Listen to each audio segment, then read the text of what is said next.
have been through this for several months already. You know, the general basic rule of how to keep yourself safe and others. But one thing is, you really are not required to monitor if you feel it won't be safe. So don't feel that we're pushing you to go out.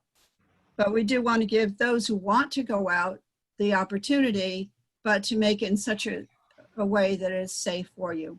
So as Wendy's showing us, everyone who monitors must wear a face mask or some other face covering.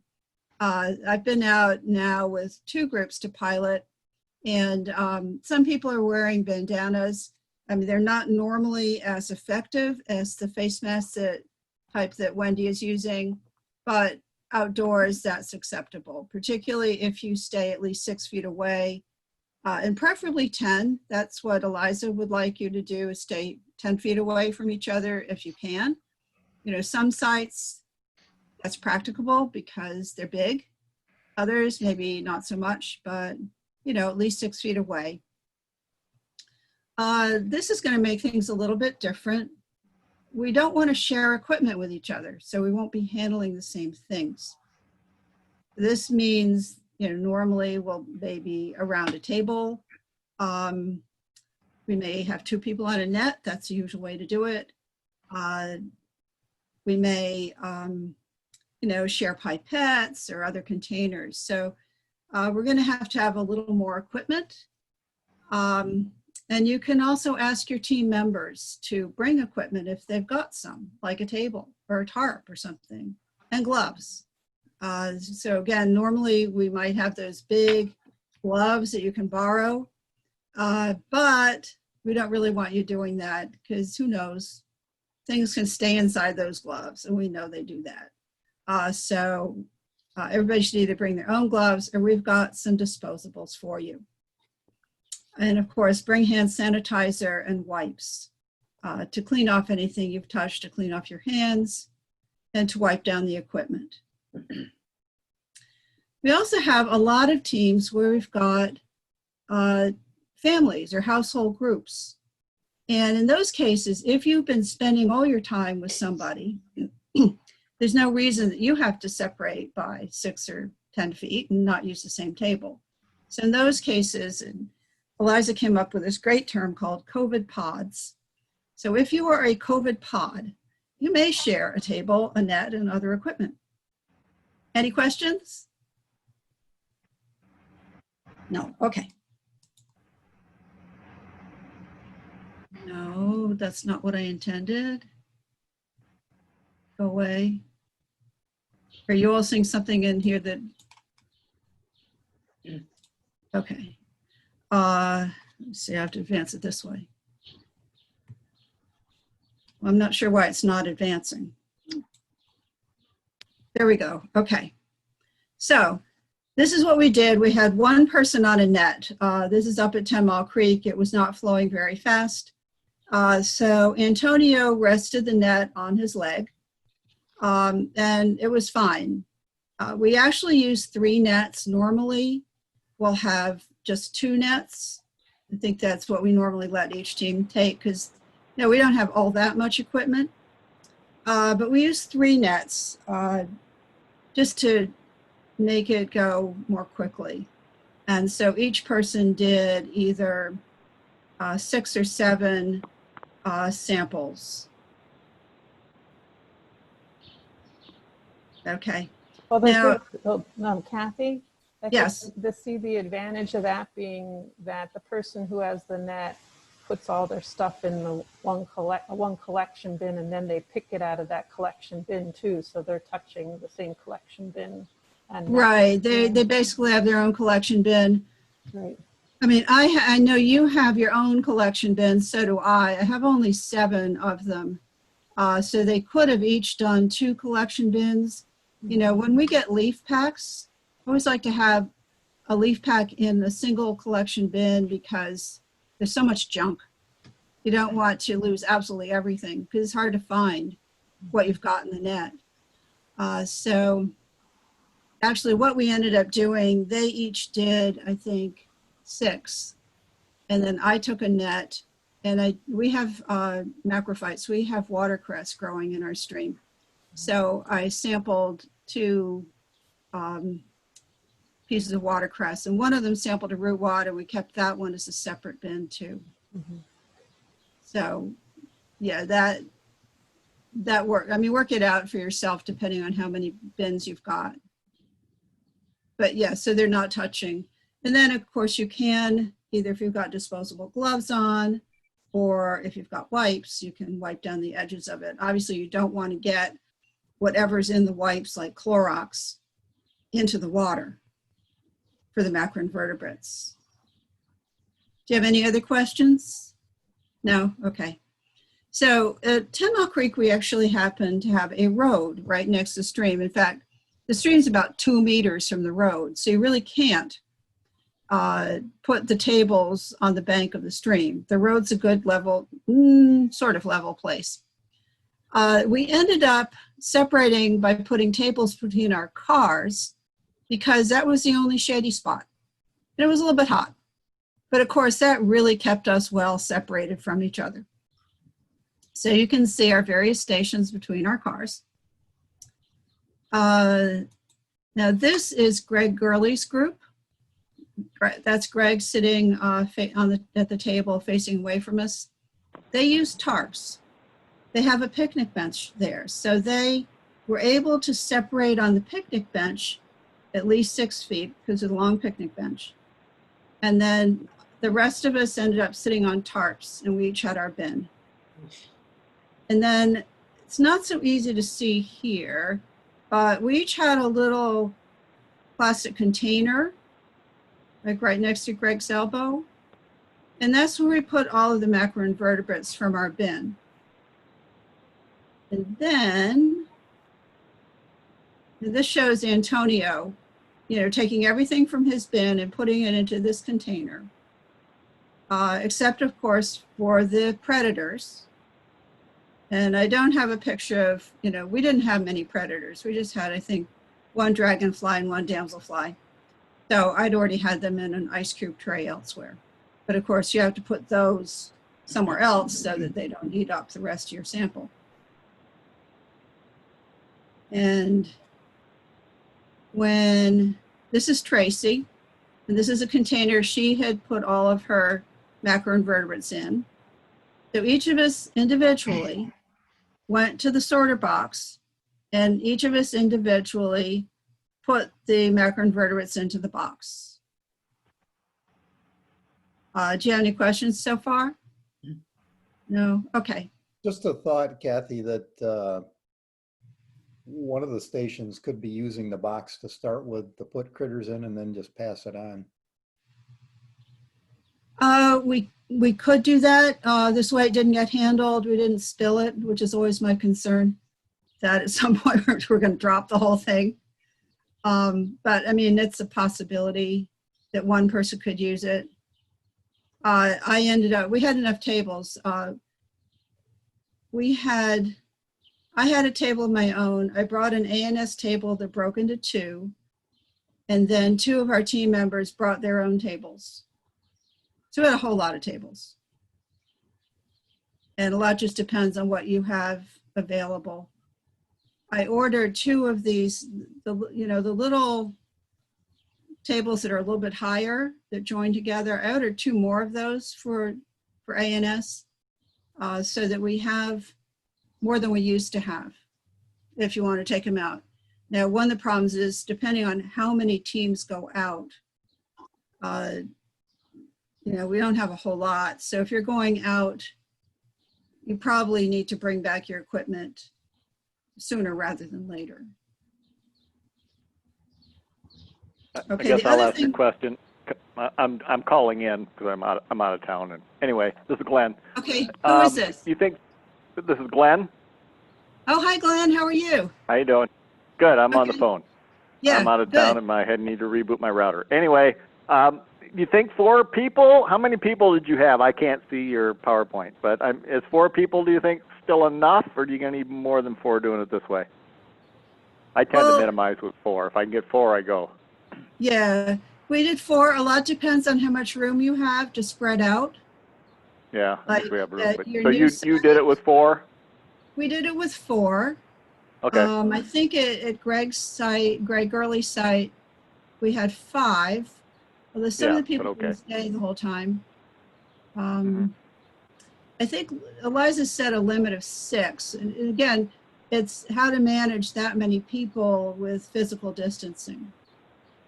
This is Right. Greg Peterson. To be perfectly honest, on Earth Day, before COVID pod was a pod, my daughter and I did the sampling. It's going to take a little more time, but we just kind of crunched our way through it to get the numbers. There was 2. Took a while, but it just depends on how much time you have. Mm-hmm. Yeah, good. Jim Hall and his wife Cheryl Hellner have always been a team of 2. But then they Wow. basically live at their site and they choose a good day and they go and, spend whatever time they need. Right. They don't spend all day there though. Hmm. But that's a good question. The other thing, and I think, Glenn, you're the person who introduced this to me. I did. Before going out to save time, I went to random.org and they have a random sequence generator. So I just plugged in the sequence numbers being 1 to 27, and they just randomized a list for me. I printed it out, folded it up so I wouldn't be tempted to know which box would go first. And then, just we unfolded it when it came time to start picking out the cells, the order of cells. Mhm. Mhm. And at Greg Gurley's site, his co-leader, Sandy Layden, just picked the numbers out of the hat. She's the only, out of the bag. She's the only one who touched the numbers. And so she'd pick out a new number each time we finished a cell. Mhm. Mhm. So those are some ways that you can try to work out subsampling without everybody touching everything, and maybe to make it quicker. Any questions? I just had a quick thought. Mhm. If once we all figure out when we're going to go out and monitor, if we let you know that ahead of time, you probably have an idea. Absolutely. Yeah, We're going to get to that at the end. You Oh, have to. I mean, in your Yeah. case, you have to pick up the equipment. For the Right. rest of you, yes, please let me know when you're going out and who is going out with you. Yeah, and Kathy, the only reason I was asking is because equipment might be limited because we Yeah. can't double up. So that way you'll know if there's would maybe be a shortage, or Right. like, oh, you need to get the equipment back the following day or something because so else is going out or whatever. Yeah. I'm not, Woodend's closed. So you can't just go and pick up equipment when you feel like it. And I'm allowed on site on Tuesdays and Thursdays. And I end up having a lot of meetings on Tuesdays and Thursdays. So it's absolutely important to tell me when you need to get your equipment. And again, if you want to have more than 2 nets, you're going to have a quick turnaround, I'm pretty sure, unless not that many teams decide to go out. But again, if you know ahead of time what your date is and get a sense of how much you need, please let me know. Anyway, let's finish these next few slides because there's not too much more. So basically, after we got everything in the sorter box, we sort of had an assembly line. You can see that I'm assuming this, no, I guess, well, we had a sheet. This may be our sheet that had the numbers on it. So Tracy would put all the macroinvertebrates from a given cell into Petri dishes. And then we use pipe pans to transfer the Petri dishes from her station to my station. So you can see a pipe pan here. You can see how this is my station. So Tracy's putting them into Petri dishes and giving me a pipe pan here. I reach over and pick up the pipe pan and then look at them under the microscope. In our case, everything was really tiny. They're pretty tiny at Greg Gurley's site, don't you think, Greg? I mean, you really had to use the microscope to look at them. Yeah. Lots and lots of beta's. So, Yeah, lots of aids. And hi, Peter. I didn't see you before. So we ended up, as I often do, having to look at everything under the microscope. Some teams, particularly if all you're getting is hydrocyclids, and they're pretty obvious, maybe not so much. But so this kind of assembly line was really important for us. And my rule of thumb is I really don't like to have more than 4 macroinvertebrates per petri dish, particularly with betids, because they swim around so fast.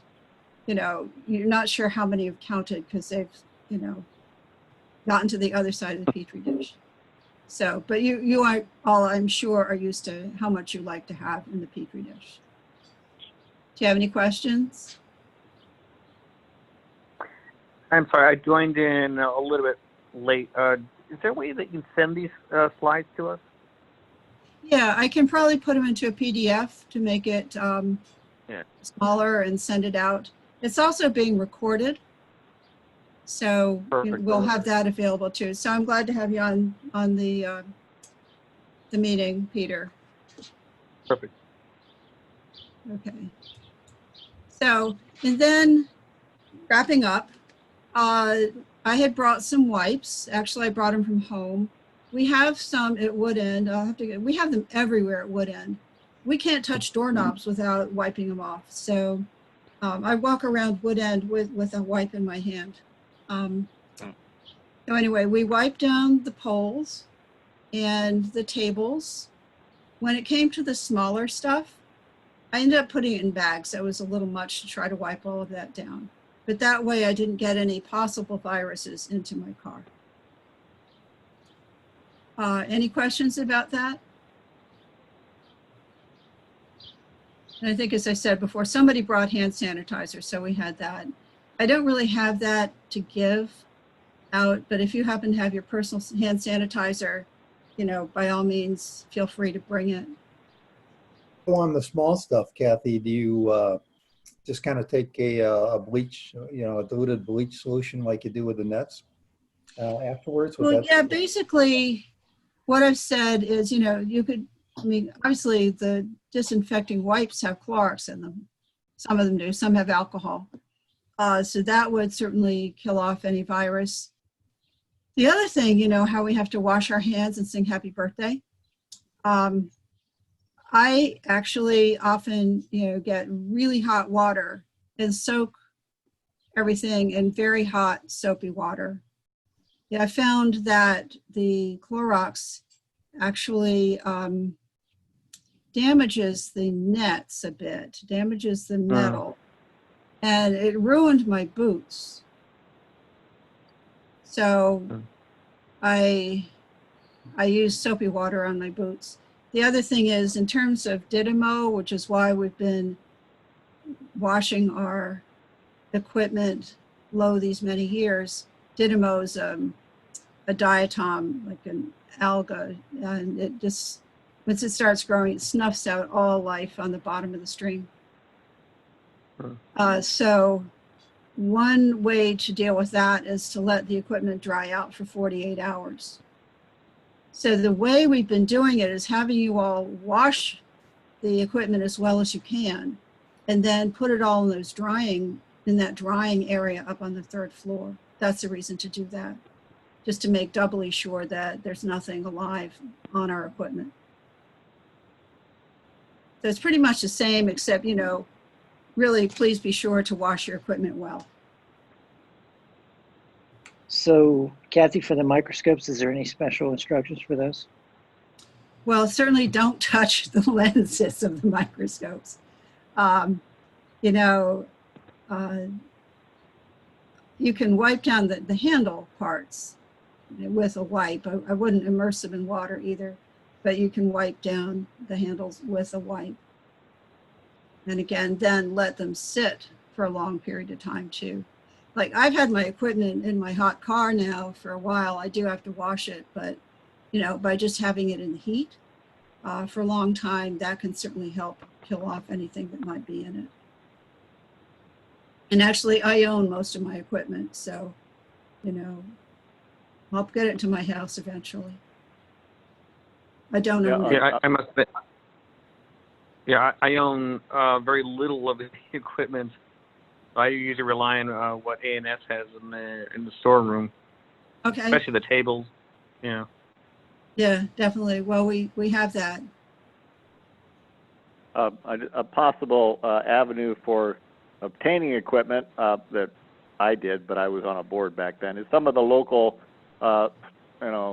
stream citizen groups have money, like just to throw them under the bus, Friends of Sligo Creek and Neighbors of Northwest Branch. So that's not a very expensive total. I can't remember what it is, $400 maybe or something for a couple of microscopes, a couple of nets and equipment. And you could always just ask them for funding, that if they'd like to have their streams monitored, especially during COVID, that you need your own equipment.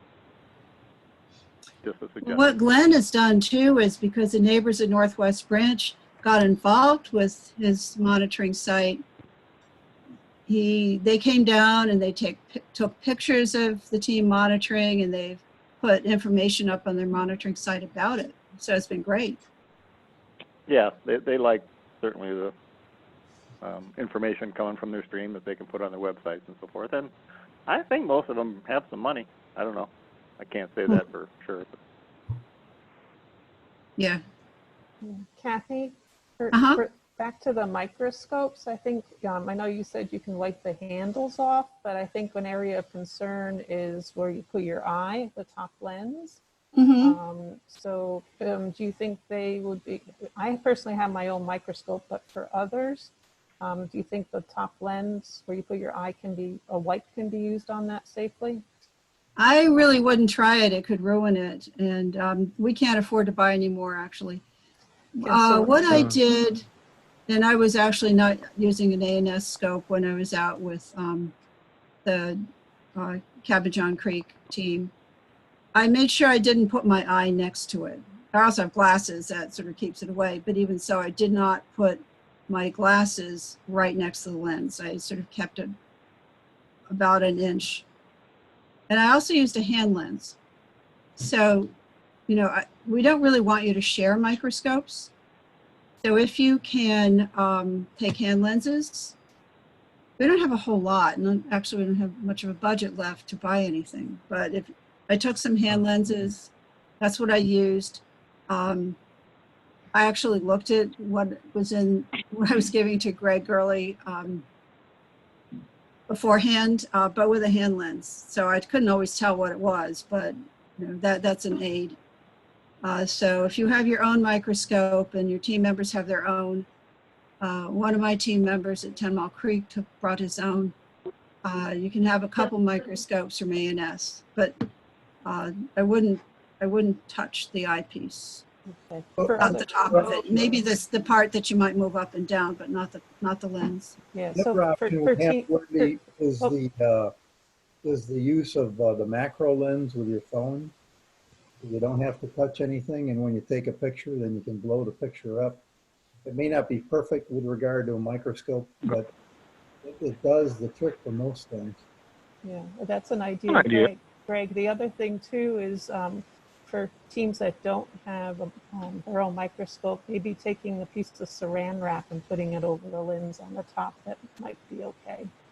That sounds like a good idea. Have you tried it? I have not, to be honest, but it might be something to look at, maybe. Yeah. Well, Greg, you've got an Android. Greg Peterson, you've got an Android. So I don't know if it works better on Androids than on iPhones, but it works really well for you. It's actually an iPhone, but it's just whatever's got a camera on it, it'll take a picture, and then you can usually blow that picture up and magnify it. And you take it directly on the Petri dish, not through the scope. Exactly.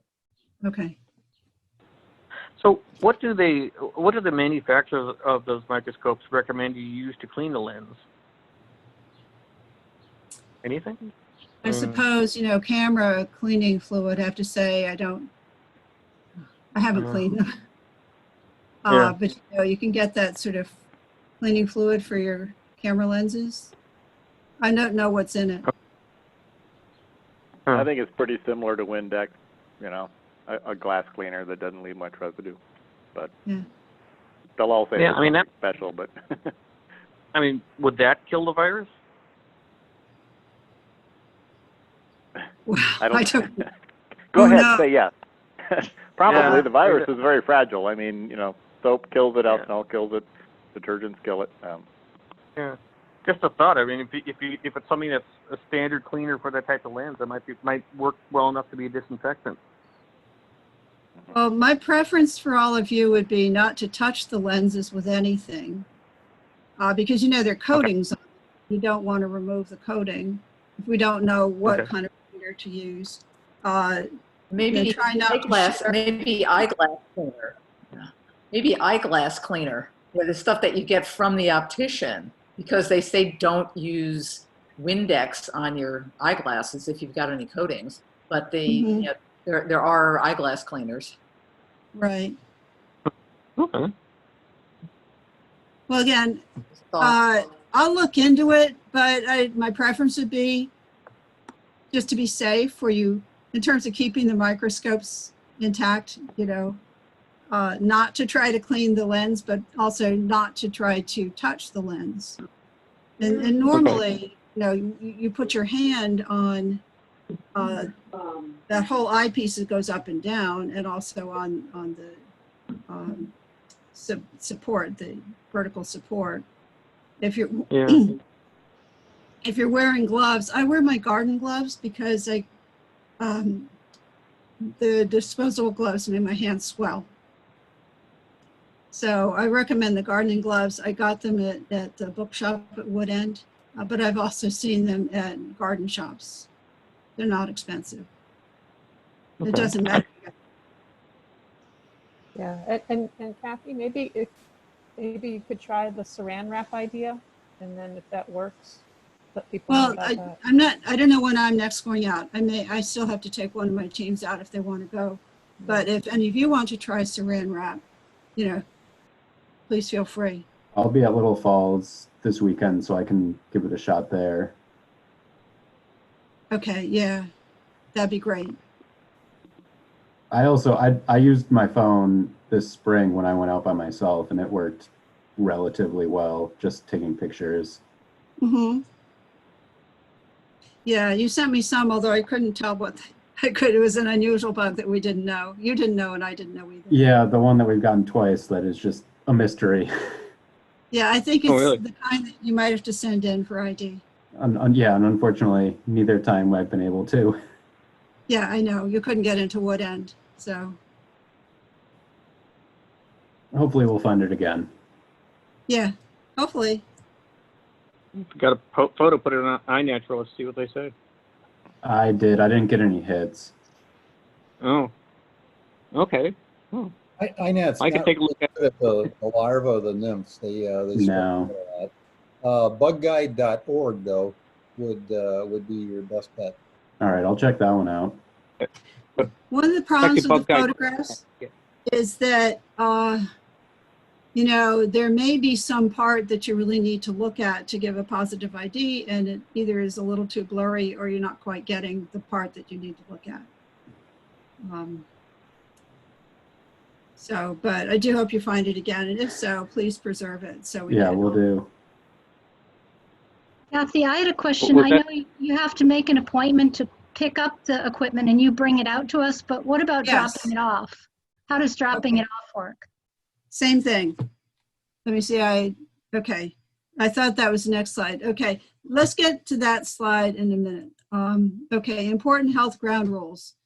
This basically, as you know, anybody on your team or even you, if you feel sick in any of these ways, which are the ways you might feel sick with COVID or anything else, but you don't know because testing takes so long, please stay home.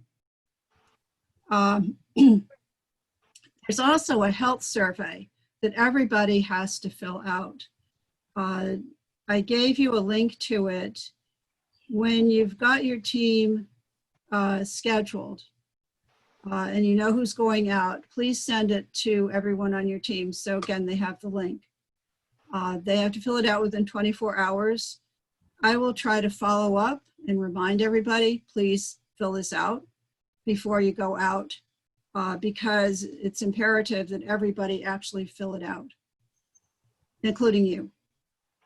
I get to check, so I need to know when you're going out so I can look and see whether all the people on your team have filled it out.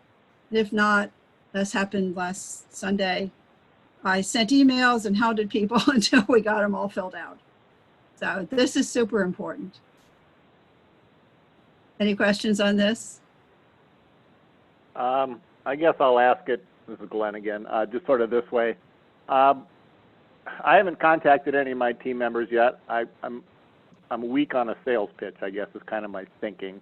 Did you guys discuss, you know, a sales pitch to do this now versus just kind of wait until spring when we assume we're going to have a vaccine and things will be back to normal? Well, I'm not sure it'll be back to normal by next spring. We're sort of. Well, like I'm just saying it's not going to, let's say I'm assuming, like, you know, it's not going to be now and it won't be this winter, but possibly, you know, spring. So just kind of talking to have other people talked to their members much? I just haven't asked anybody yet. No. So I'm not getting any, No. I don't have feedback and I've been reluctant to ask. But that's why I thought talking to Peter, we Zoom tonight and listen and then approach it. Yeah, I gotta admit, I don't even know. I just picked up a new team, and I've never actually gone out with them. I don't even know who they are. Yeah, I've got to talk to Peter Edelman after this, just because you've got a new team. And a lot of your people have moved out of town. So we have to talk about that as well, because I just need to know, first of all, are you willing to take your team out, any of you? I mean, if the team leader's not willing to go out, you know, that's fine. And, you know, it may be a situation where a team leader wants to go out and the team members don't feel like going. I did get somebody who said his team doesn't want to go out, so he's not going to go out, and that's fine. You know, it's very personal. So I think that you ought to just contact them and, you know, if you're interested in going out, saying you're interested in going out and this is when you're available, do they want to go with you? And see what they say. One possible question, something we might think about as a group, is to match people up. If a leader wants to go out, but there are no team members that want to go out, how do we identify those that do want to monitor and sort of match them with the team leader that wants to monitor? So if you all could think about that. And let me know too, where you are on this, and if you have team members that want to go out but you don't.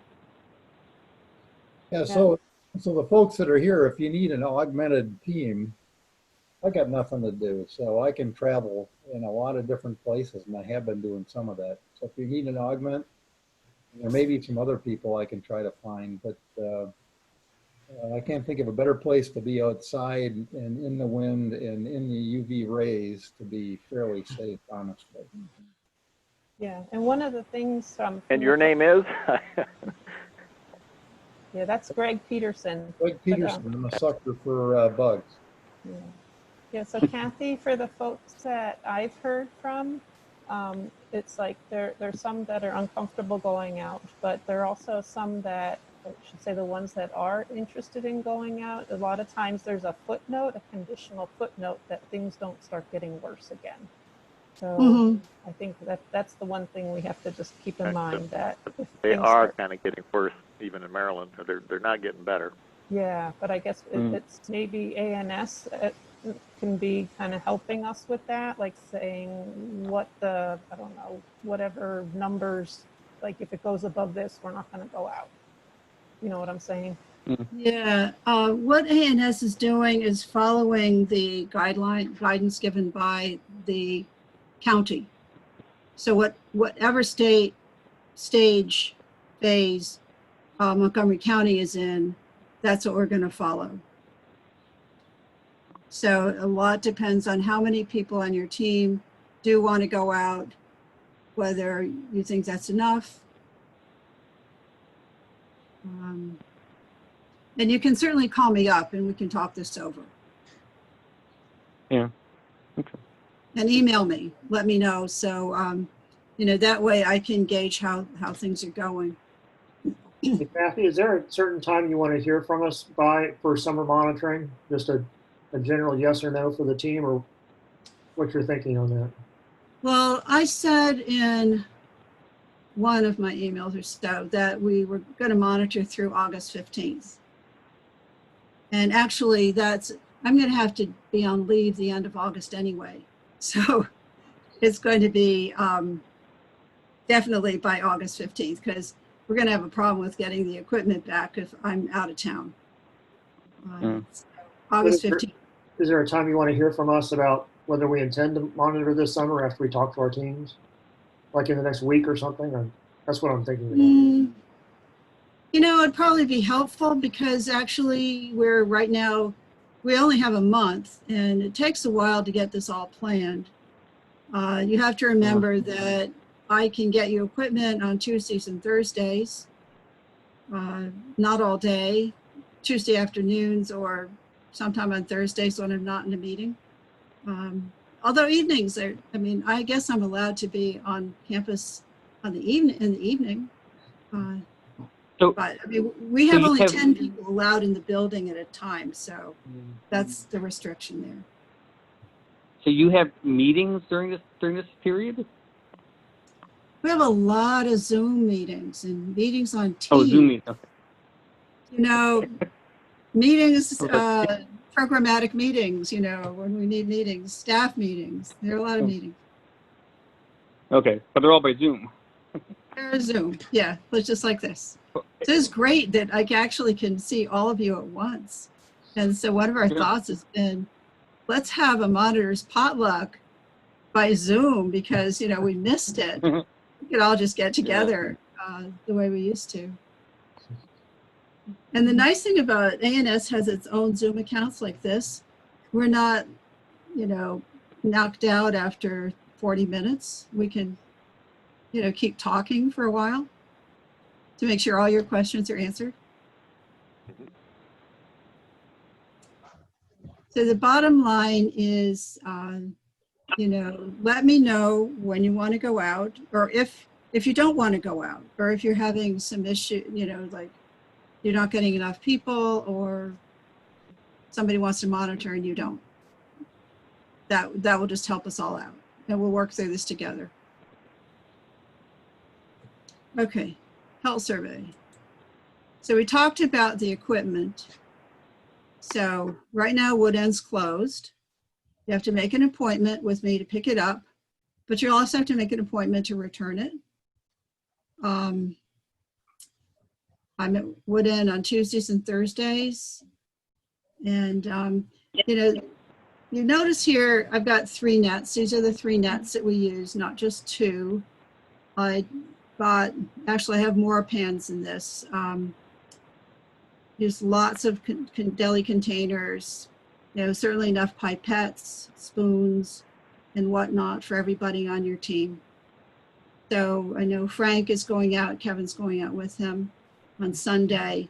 And so he told me how many of each item I would have to give him in order to bring it downstairs for him, because I have to meet him in the parking lot. Now the bookshop is open.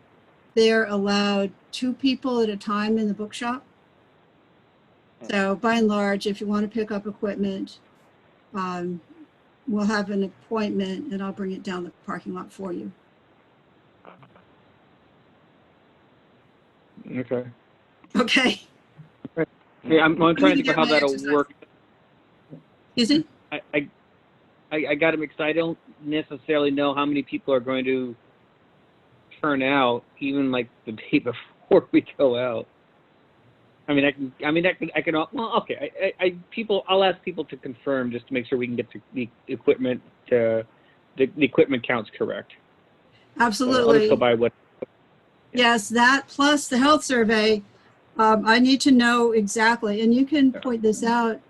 We need to know exactly who's going to be there, both for the amount of equipment, because it can't be shared, for the health survey, also for tracking. We really haven't gotten into tracking because, I think most of us have been really careful.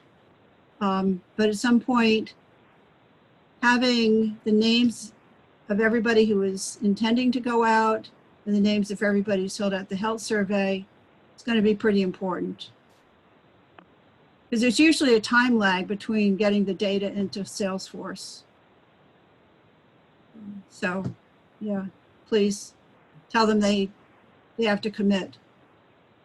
Sorry, did I if they're miss sick, the stay health home. survey? Do you want it like the night before, or is it 2 days before? Is there a time period for the health survey questionnaire? Yeah, the time period is within 24 hours. Within 24 hours. Obviously, Okay, thanks. it's more useful if people are taking their temperature just before they come, but I also need to know they filled it out, to check up on them to make sure they fill it out. Okay. Okay? Yeah. So 24 hours is a good time. Okay. Again, if Yep. people are feeling sick, they shouldn't come out. If they wake up in the morning, they don't feel well, they should not come. All right. I imagine even if you don't think you have COVID, if you think you just have a cold, then you probably shouldn't come out anyway. There are some things going around where people have been really sick and then they get tested and they don't have COVID. Either it's a false Yeah, negative or they have something else. yeah. I know a number of people like that. Yeah. I think with all the masks that nobody would be getting anything, but who knows? Yeah. Okay. And of course, wash your equipment. We talked about that. Okay. Please, all of you, watch the volunteer training video and take the survey and really ask your team to do the same thing. ANS really wants everybody who does volunteer work for ANS to watch it. It's a little under 15 minutes for the video. And one of the important things I believe of the video, which relates to all of us, is that we learn about ANS values. We're calling it IDEA instead of DEIA. It's IDEA for inclusion, diversity, equity, and accessibility. ANS very much wants to make sure that everyone feels welcome, included in all of our programs, that we're as diverse as the Washington region is, which is pretty diverse. And hello? Okay. Yep.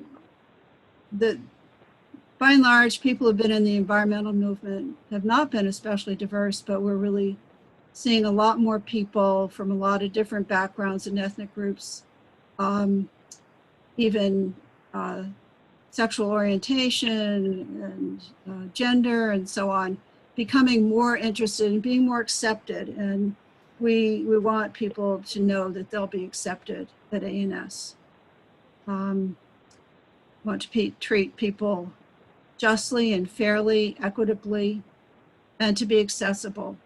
So like in Nature for All, which is what this basically means, and we have new trails that we're going to put in that will be wheelchair accessible, because right now it's not possible to go around the grounds at Wood End in a wheelchair. And we've looked at other aspects of the mansion to try to make it more accessible to people that have disabilities, removal of barriers. Any questions or observations about this? Because it's really important to ANS that everybody who's been involved with the organization and who volunteers for it is aware of all these things and supports this. Hey, Kathy, I just want to make sure. There's a video and a quiz that I took for, what's his name? For Mitch, right. Yes, Mitch is the one that sent it out. Is that the same thing we're talking about? Absolutely, it's the same thing. Okay. I don't know who's taken and who hasn't because Mitch has that list. He really wants everybody to take it. I think a lot of people have not. So I'm just trying to encourage people to get their teams out and to take it. You have to go into logistics. I had some people that tried to get into it And I thought it was on the volunteer page, and it turns out it's in Volgistics. So you have to go into Volgistics to get to the training video. And encourage your team members to use Volgistics. I know I had a problem, like I couldn't remember my password, but it is easy to get a new password. And when you take the, or I'm sorry, when you watch the video, you're supposed to take the quiz afterwards. Right. Which I did. I didn't know if you had to get 100% or I'd be a bad guy or what. So I made sure I got 100%. But with the quiz, it does take a little while. It does. And you know what? That's why I'm giving you, it's not, a lot of the questions relate to inclusion, diversity, equity, and accessibility. And it all gets down to the wording. And when I looked at the questions, I thought, heavens, let me just send out a cheat sheet. Because it's important for you to know what they are anyway. So now you got it. Absolutely.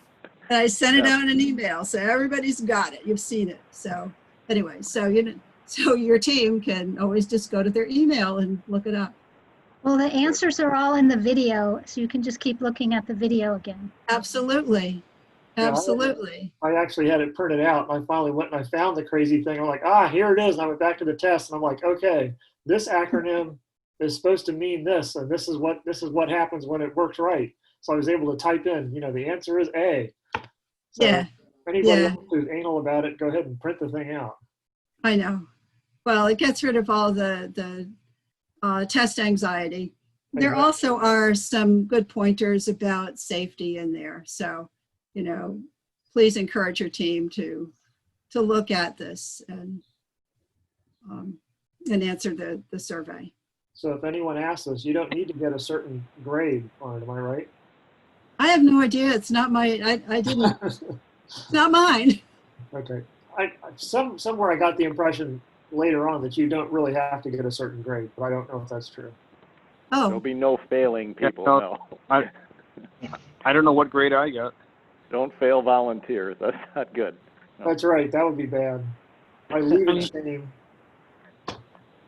Well, I mean, one thing about it, it's good to be aware of safety in general. I mean, this volunteer work is, even without COVID, it has some risks to it.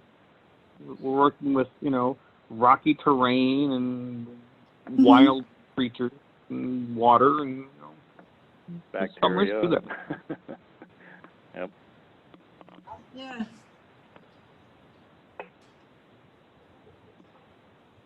No, there's a lot of good material in there, and Ben Israel, who's our video and photographer on staff, I think he does a great job.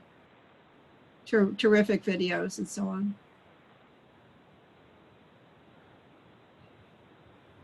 Okay, well, that's the end. There's Greg Peterson in the middle Patuxent. This is last year, which is why he doesn't have on a face mask. Are there any more questions? It sounds like a good plan, Kathy. I think you guys thought it through really well. Well, thank you. Let us know if you have any challenges or questions or suggestions. And please, if you have team members that have questions as well, please refer them to me. Will do. Will do. Thank you. Okay. Good seeing everybody, and my computer's about to die, so I think I have to leave this meeting. Well, Alrighty. Thanks for being on this meeting. And Thanks are you for doing also this. monitoring with the DC Bacteria Project? Sorry? Marge, are you also monitoring with the DC Bacteria Project? Yeah, I just got the email that we Okay. sign up. I haven't yet signed up, but Okay. yeah, my husband Dave will be kind of my backup to hold the clipboard and stuff like that. So I've Terrific. got a pod. So it's got a little. Well, that's our other monitoring project that's starting up now in DC. Yeah. Yeah, I'll go out to my Rock Creek sites. So. Yeah. All right, thank you, Kathy. I'm going to sign off. Okay, thank you all. Good night. Thanks, Kathy. Good luck. Thanks, Be Kathy. safe. Good day.